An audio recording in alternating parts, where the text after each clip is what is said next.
Okay, thank you, Susan, for the nice introduction. You about had me teared up too. And also thank you to the faculty for honoring me with the asking for me to present this graduation address. They may regret it. Look at them all in their impressive academic regalia. Okay. These are the people who have guided, mentored, and sometimes pushed and pulled you through your major in anthropology, enabling you to earn your degree. But just like me, they do have lives outside of academics. And so Susan, as probably most of you know, is an urban gardener. Joel, you could call him a rural farmer. Linda rescues greyhounds. Art flies airplanes. And Kim, our admin, is a Revolutionary War reenactor. And Donna Nash, our department head, hosts the greatest Halloween parties you ever want to go to. Okay, we have former faculty who have been involved in sports. We had a competitive tennis player, we had a person in the adult soccer league. We had a professor who tried out for Jeopardy several times and almost made it to TV. We have an emeritus professor who sings barbershop quartets and has been very involved in local community musical theater. Had another emeritus professor that makes ships in bottles. So we all have a lot of depth that we don't necessarily see. Now look at you guys. You're sitting there in your snazzy blue robes with your very stylish hats.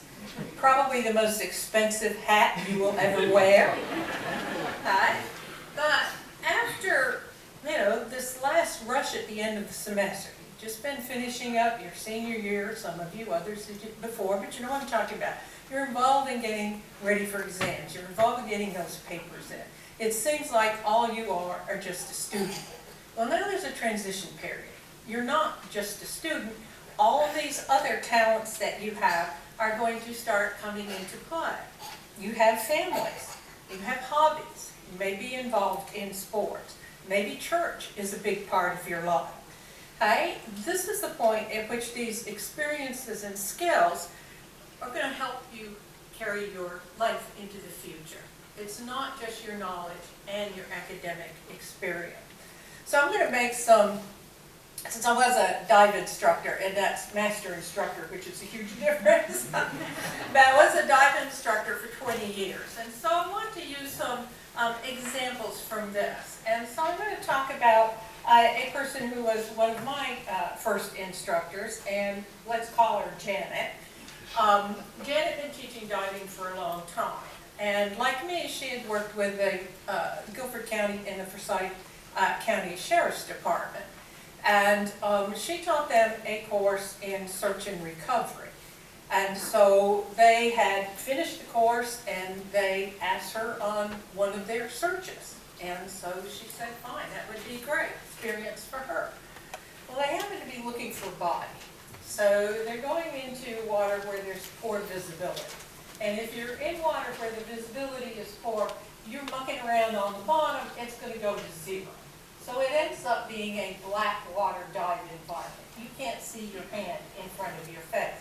You're feeling for everything. So they did 2 dives, didn't find anything.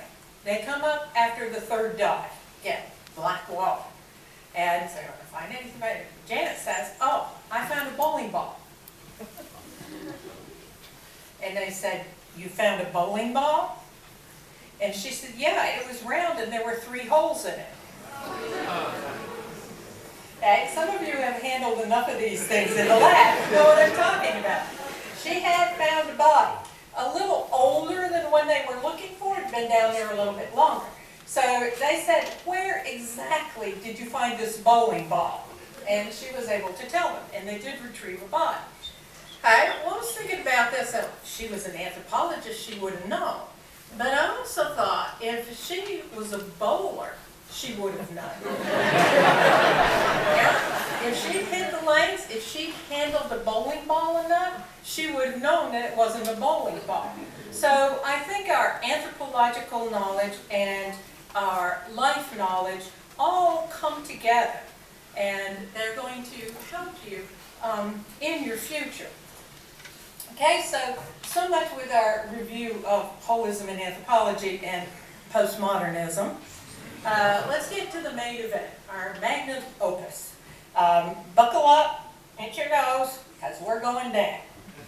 Okay, this presentation is going to cover the usual things of a typical graduation address in anthropology, but the format is going to be a little bit different. Now, when I had finished this, I went to Dr. Nash and I told her, well, I finished my graduation speech and it was 14 pages long. And she says, oh, I hope it's in big font. And I said, what font? Okay, so we're going to get started. Hopefully, this is going to tickle your funny bone and not insult your intelligence. But we're going to be looking at more scuba analogies. So let's hope these are in the right order, and we'll get started. So here you are. You are divers, and this shows you on a dive boat, and this is dive boat's labeled UNCG. So this is the dive boat that's going to be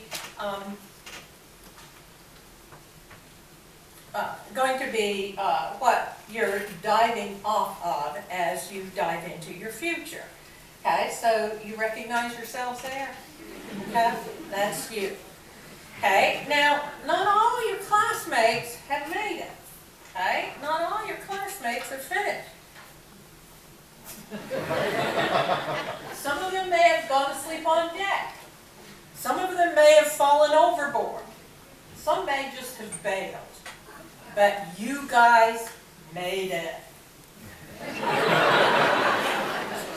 Do you recognize yourselves there? Okay, it just goes to prove that if you have great artistic abilities, you don't need PowerPoint.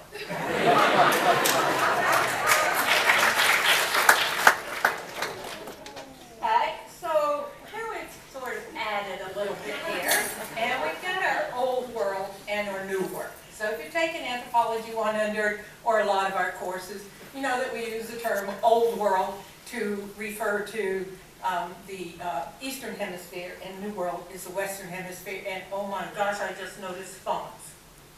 We got two fonts.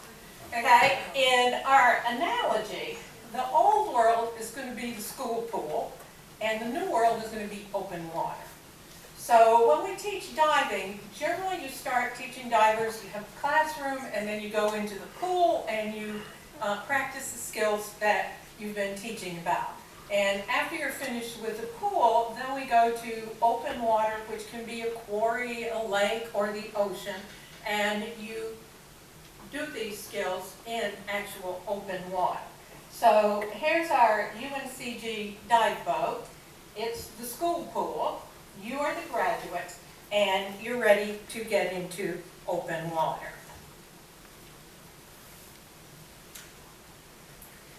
Now it's going to be an adventure. There are going to be lots of surprises and challenges. Now, when you're diving off a boat, you usually go down at anchor lock. Okay, this is going to help you to get where you want to go.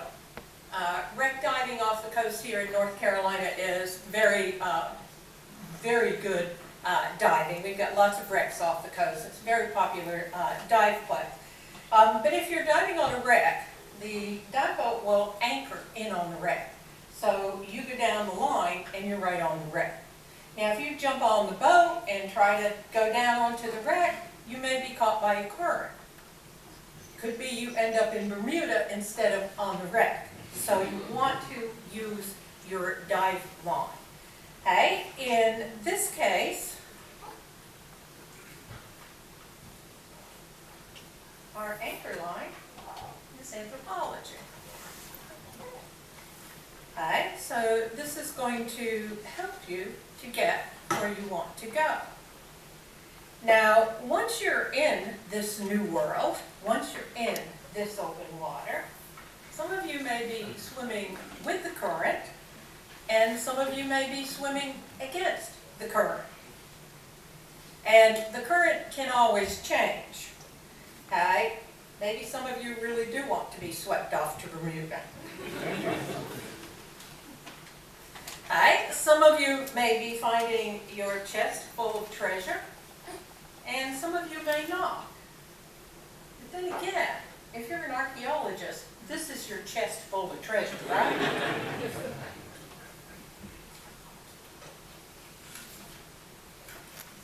Now, it's possible that you may decide to go back for more education. So you might want to come back to UNCG and get another degree, maybe education. Had students that went into nursing here, education.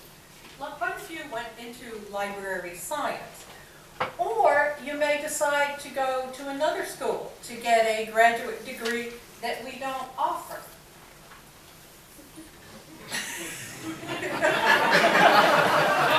Get it? Get it? Well, as Kaylin said earlier,